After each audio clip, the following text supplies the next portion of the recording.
Assalamualaikum warahmatullahi wabarakatuh. Perkenalkan, kami dari kelompok KKN Kebangsaan Desa Sumber Alaska dengan DPL Bapak Dr. Indra Pradana SPD MPD akan membawakan sebuah presentasi artikel ilmiah yang berjudul Eksplorasi Farming Design Prototype dalam Integrasi Media Dasar Pengenalan Tanaman Pangan untuk mencapai Program Pedoman Gizi Seimbang atau PGS. Kelompok KKN kami beranggotakan 10 orang, yang diantaranya ialah Christina Helena Sinaga, Chandra, Sinta Priani Siregar, Muhammad Zaini Abdullah, Jessica Paskasagrim, Indah Sari, Teguh Trinorlianto, Novita Sinaga, M. Yusril Ali Alfat, dan juga Gabriela De Fortuna, yang mana kami ditempatkan pada lokasi pengabdian di Desa Sumber Alaska pada KKN Kebangsaan 2022 ini. Desa Sumber Alaska adalah salah satu desa di wilayah Kecamatan Dadahub, Kabupaten Kapuas, Provinsi Kalimantan Tengah, yang merupakan wilayah transmigrasi pada lahan 1 juta hektar pada tahun 1995. Desa Sumber Alaska terletak kurang lebih 115 km dengan waktu tempuh menggunakan transportasi darat dengan jarak plus minus 4 jam 30 menit dari kota Palangkaraya. Sehingga dapat dilihat dari peta yang telah disajikan, jika ditinjau dari segi topografi bentuk pemukiman dan lahan area perdesaan, dapat dilihat bahwa Desa Sumber Alaska sangat memiliki kedekatan dengan dua sektor perkebunan terbesar, yaitu perkebunan sawit dan juga perkebunan karet. Tak jarang, sangat sedikit ditemui kelompok tani yang memang memiliki area lahan khusus di bidang penanaman agrikultur. Lalu selanjutnya, pada survei lokasi yang telah kami lakukan, kami mendapati bahwa ada beberapa warga saja yang masih menggunakan lahannya untuk bertanam sayuran, tetapi tidak jarang mengalami kegagalan panen dikarenakan cuaca yang berubah-ubah. Di sisi lain, perkebunan sawit dan karet hingga pada pekarangan rumah warga masing-masing menjadikan tingkat kesuburan tanah yang ada di desa tersebut bisa dikatakan rendah, sehingga banyak lahan pertanian yang dialihkan fungsinya sebagai lahan pekebunan. Di sisi lain, kami melihat fenomena kesehatan yang ada di Desa Sumber Alaska dalam isu stunting dengan acuan 4 indikator prinsip gizi seimbang. Salah satu indikatornya ialah mengkonsumsi pangan yang beraneka ragam. Jika ditinjau dari isu stunting di Indonesia, berdasarkan data pemantauan status gizi atau PSG selama 3 tahun terakhir, stunting memiliki prevalensi tertinggi dibandingkan dengan masalah gizi lainnya. Salah satu faktor penyebab stunting adalah kerawanan pangan. Kerawanan pangan mempengaruhi kesehatan dan kesejahteraan sepanjang hidup dari periode prenatal dan memiliki peran sangat penting bagi anak-anak karena kandungan gizi dari makanan mereka tidak hanya mempengaruhi kesehatan mereka saat ini, tetapi juga perkembangan fisik, mental, dan juga sosial mereka masing-masing. Kegiatan prioritas dana desa pada tahun 2022 menganggarkan setidaknya minimal 20% untuk program ketahanan pangan nabati dan hewani.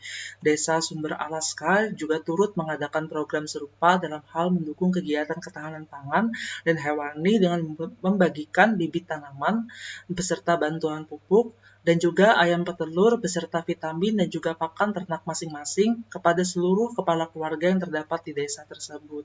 Kelompok KKN Kebangsaan Desa Sumber Alaska memiliki sebuah ide, gagasan, dan inovasi yang bermula dari penggalian dua isu utama yang kami jadikan sebagai konsep dasar pertimbangan kami. Salah satu contohnya ialah pada aktivitas menanam dalam keterbatasan penyediaan lahan yang kami coba gabungkan dengan isu permasalahan stunting yang nantinya akan menghasilkan analisis masalah yang akan berkaitan erat dengan kesuburan tanah yang rendah, konsumsi pangan, dan juga kesehatan gizi, di mana kesuburan tanah yang rendah ini nantinya akan sangat berdampak pada minim lahan pertanian terpadu yang nantinya juga akan terkait erat dengan ketahanan pangan desa serta konsumsi pangan desa yang akan nantinya akan berkaitan juga dengan kesehatan dan gizi.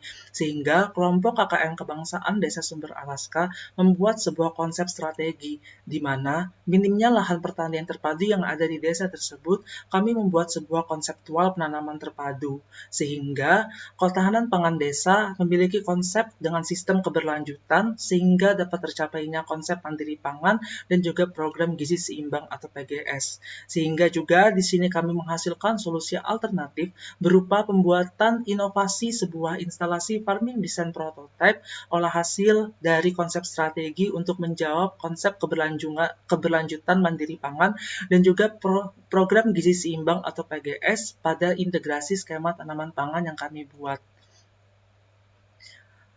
Pada bagian tanaman pangan, di sini kami memberikan beberapa alternatif dan jenis tanaman pangan yang bisa dipilih oleh warga. Salah satu contohnya, kami di sini membuat sebuah sistem keberlanjutan yang intangible, di mana tidak hanya bisa dikonsumsi saja, namun juga dapat menghasilkan income. Di sini kami memiliki sebuah media tanam, waktu panen, dan juga status, di mana masing-masing status di sini bisa dimanfaatkan oleh warga-warga sekitar untuk konsumsi pribadi ataupun dijual.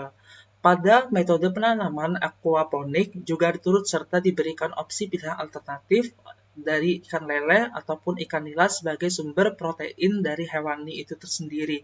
Lalu di sini tergantung juga waktu panen atau hal-hal yang dianggap perlu lainnya oleh masyarakat, dan juga bisa saja dengan statusnya digunakan sebagai konsumsi pribadi.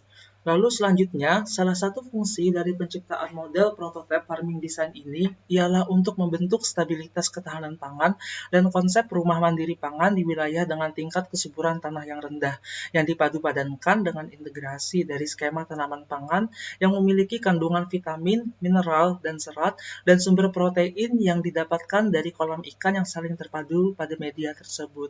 Lalu juga kami di sini membuat sebuah perencanaan, yaitu model instalasi prototipe pada skema desain yang kami buat. Di sini kami menyediakan sebuah storage atau ruang penyimpanan dalam model instalasi yang dapat digunakan untuk wadah penyemaian bibit tanaman sebelum dipindahkan ke dalam media tanam setelah kegiatan pasca panen. Lalu juga kami memberikan beberapa material alternatif lainnya, seperti misalnya botol plastik bekas yang bisa dimanfaatkan kembali yang kita tempatkan pada metode aquaponik. Lalu pada alat dan bahan di sini kami terapkan dari tahap perencanaan hingga pada tahap pelaksanaan. Lalu pada implementasi desain yang kami buat di sini, kami membuat sebuah konseptual di mana integrasi media tanam dalam sebuah desain instalasi ini menekankan pada tujuan sistem tata kelola kegiatan aktivitas bertanam yang terpadu dan fleksibel, sehingga model instalasi media tanam yang digunakan pada lahan pekarangan rumah warga bisa disesuaikan dengan kebutuhan konsumsi pangan yang ingin direncanakan. Lalu, di sini merupakan tampak model final dari rancangan yang telah kami buat sebelumnya. Lalu di sini juga kami memberikan opsi pilihan alternatif berupa tanaman pangan yang bisa disesuaikan dengan kebutuhan masing-masing kepala keluarga, sehingga integrasi media tanam terpadu yang dihasilkan dari dasar pertimbangan aktivitas kegiatan menanam dihasilkanlah sebuah alternatif berupa perancangan prototipe dengan konsep farming design yang bertujuan untuk menghasilkan output rancangan media bercocok tanam dengan efektif dan efisien pada lahan yang terbatas dengan kondisi kesuburan tanah yang rendah. Selanjutnya, kami tak lupa untuk turut serta dalam menjelaskan proses pembuatan farming design yang telah kami buat sebelumnya. Pada langkah pertama, di sini kami membuat rakitan model rancangan farming design itu sendiri, yang dimulai dari pembuatan konstruksi dasar dengan acuan gambar kerja yang telah dibuat. Lalu, kami mulai untuk merakit rangka badan sebagai media perletakan metode hidroponik dan aquaponik, disusul dengan pembuatan rangka bawah sebagai penyangga dari rangka badan tersebut. Lalu, pada langkah yang kedua, kami mulai membuat rangka badan yang setidaknya terdapat 4 tingkat untuk media hidroponik dan terdapat 3 tingkat untuk media aquaponik. Total panjang dari rangka badan ini ialah 3 meter, dengan setiap tingkatnya terdapat penyangga utama sebagai penguat dari rangka badan yang telah dibuat sebelumnya. Pada langkah yang ketiga, pada bagian rangka bawah, terdapat kayu penopang yang langsung menapak ke tanah, guna menjaga kestabilan kekuatan model rancangan. Pada bagian ini juga langsung terhubung dengan media kolam aquaponik sebagai tempat pembibitan ikan, dan juga kolam nutrisi yang sengaja disekat menjadi 2 bagian, sehingga antar media model prototipe tersebut bisa saling terhubung dan terintegrasi satu sama lain.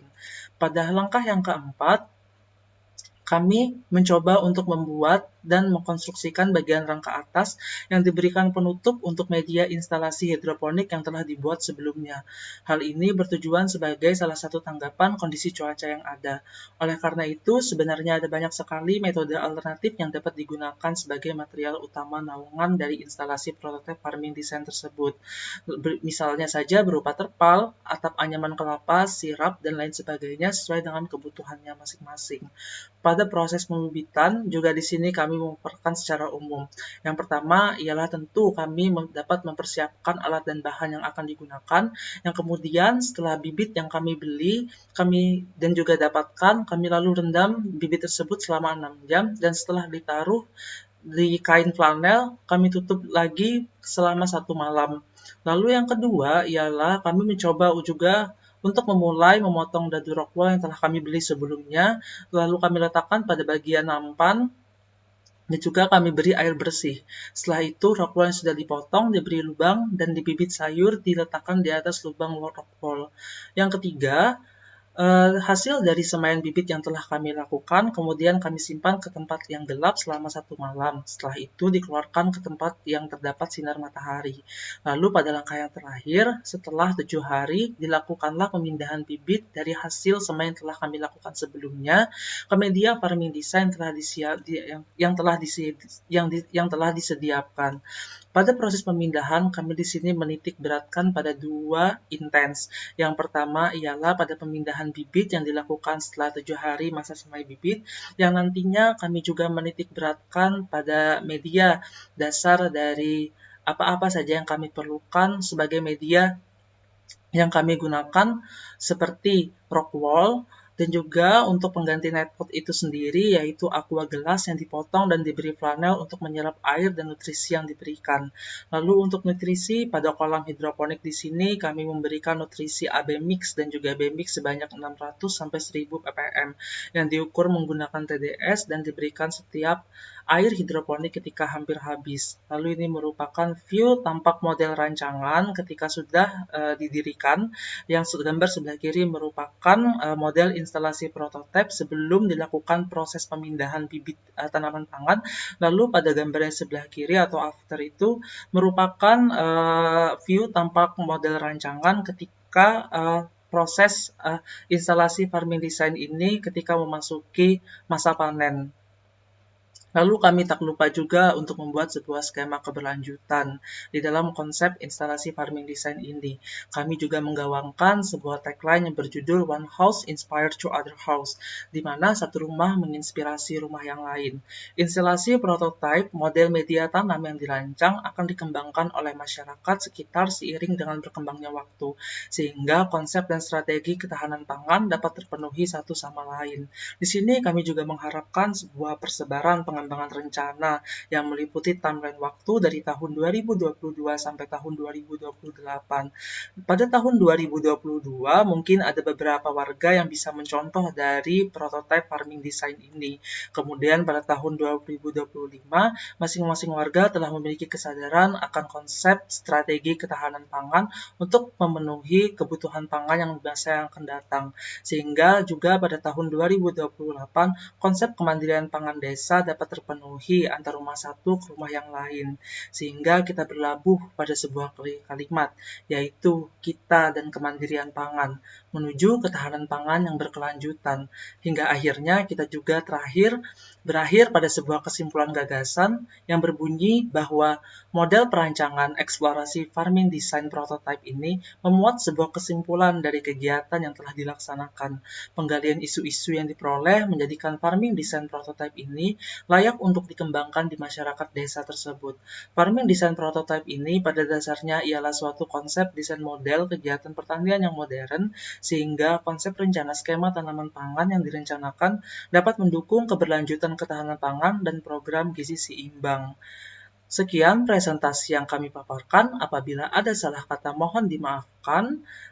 Terima kasih. Salam hangat dari kami KKN Kebangsaan 2022 Desa Sumber Alaska. Selamat malam. Wassalamualaikum warahmatullahi wabarakatuh.